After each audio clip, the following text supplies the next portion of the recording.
The call came at 11:47 p.m. Her voice trembled just enough to sound guilty, but practiced enough to seem casual. "Don't wait up tonight, okay? The girls and I are driving to the coast early. I'll see you tomorrow." The girls, her alibi. The way she said it, the girls, I knew exactly which one she meant. Not her friends. Him. I stared at the ceiling for a long time after she hung up. Not angry, not even surprised. Just still. It's strange how betrayal doesn't always come like a storm. Sometimes it arrives like low tide, quiet, pulling everything away until the shore is bare and ugly. I walked to my office, opened the drawer, and looked at the small black key I hadn't used in months. The beach house key. Her favorite escape. Our shared secret once. My warning replayed in my mind like static. If you go to our beach house with him, we're done.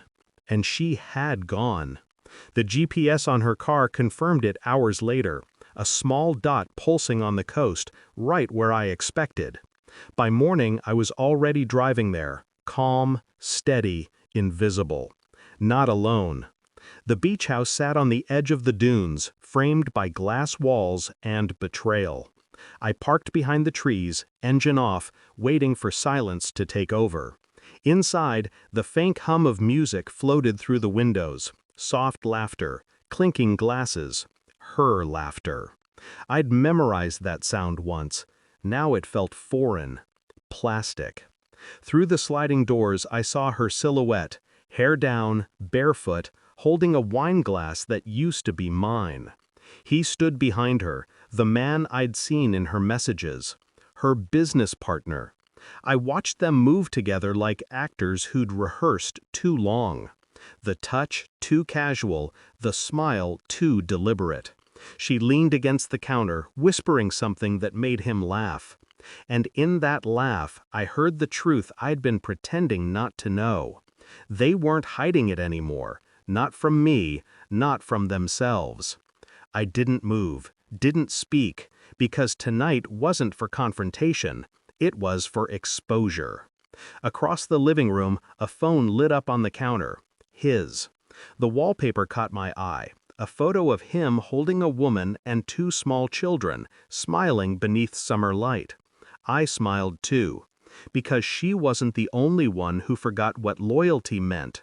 I had already made my call before arriving. To his wife. I'd met her 2 nights before, his wife, Emily. She thought I was calling about a real estate inquiry. When she opened the cafe door and saw my face, she froze. "You're not here for property, are you?" "No," I said. "I'm here because of your husband." At first she denied it. They always do. Then I showed her the photos, dates, timestamps, locations. Her breath cracked. We didn't talk for a while, just sat there, 2 strangers joined by the same wound. Then she whispered, "What do you want to do?" "Watch," I said. "Just watch." So here we were now, her car parked beside mine, her 2 children asleep in the back seat, unaware their father's business trip ended here. Emily stood beside me in the shadows, trembling but silent.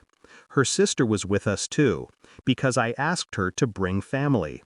If betrayal was going to unfold, I wanted witnesses, not of my pain, of hers. The minutes stretched like glass, every sound magnified. The ocean roared softly, steady and indifferent. Inside, their movements grew slower, more careless. Wine spilled, clothes shifted. Emily's breath hitched, but I didn't look at her. Instead, I checked my watch. 7:04 p.m. Right on time. The doorbell rang. Her lover, her secret, froze mid-step. She adjusted her robe, smiling nervously. "Maybe it's the food delivery." He nodded, heading toward the door.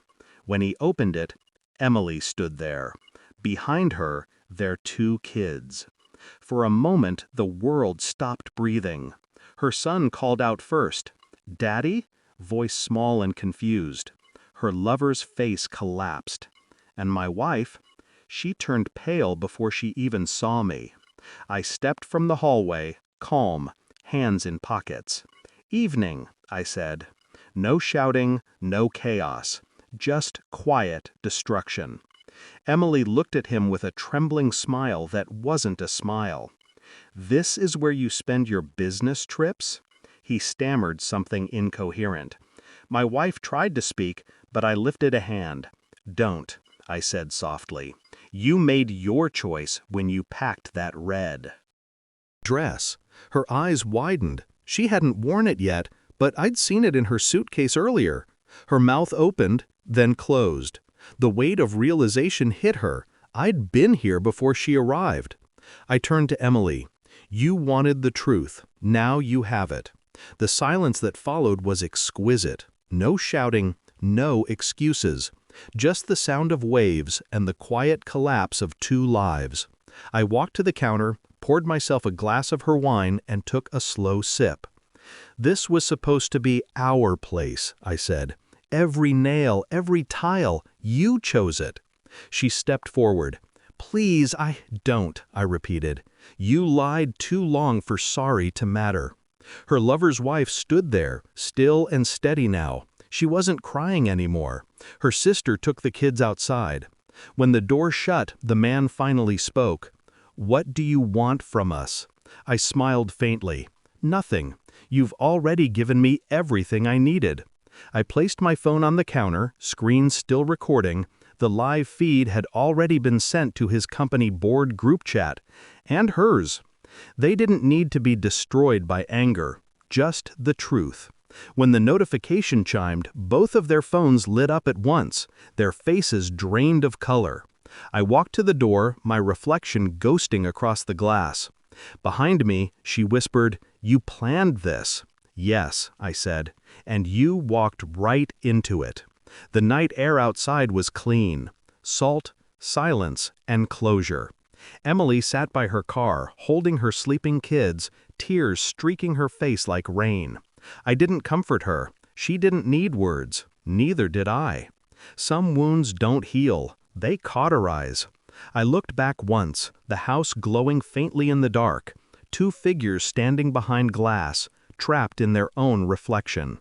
It was once our home. Now it was their cage. I got into my car, started the engine, and drove away without looking back.